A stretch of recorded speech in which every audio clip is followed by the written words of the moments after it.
நண்பா நம்மளோட இந்த எலக்ட்ரிக் ஏர் பம்ப் வந்து பெயிண்ட் பண்ணதுக்கு அப்புறம் இப்படி தான் நண்பா இருக்குது.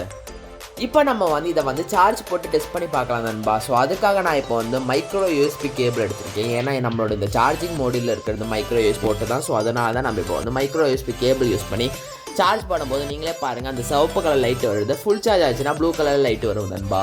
இப்போ நம்ம வந்து இதுலேருந்து காற்று வருதான்னு டெஸ்ட் பண்ணதுக்காக நான் வந்து பெலூனை வந்து அதோட அந்த ஹெட்டில் வச்சு நான் வந்து அதை லாக் பண்ணதுக்கு அப்புறம் நான் வந்து சுவிட்ச் ஆன் பண்ணும்போது நீங்களே பாருங்கள் அது வந்து ப்ளோ ஆகுது நீங்களே பார்க்கலாம். ஸோ நம்மளோட இந்த ஏர் பம்ப் வந்து ஒர்க் ஆகுது நண்பா. ஸோ சூப்பராகவே ஒர்க் ஆகுது நண்பா, நல்லாவே ப்ளோ ஆகுது நண்பா நம்மளோட இந்த பெலூனு.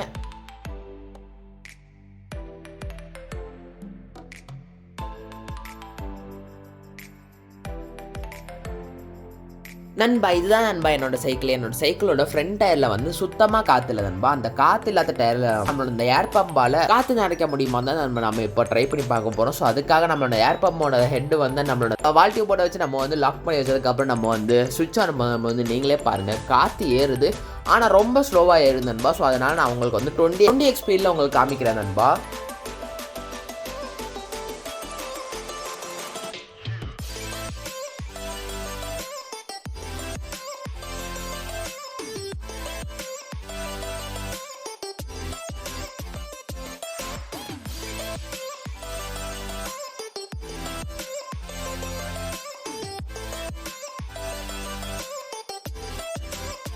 நண்பா நம்மளோட இந்த எலக்ட்ரிக் ஏர் பம்பால் நம்ம சைக்கிளில் காற்று ஃபில் பண்ண முடியும் நண்பா. ஆனால் நம்மளோட சைக்கிளில் பாதி அளவுக்கு தான் காற்று ஃபில் பண்ண முடியும், ஃபுல்லாக ஃபில் பண்ண முடியாது நண்பா.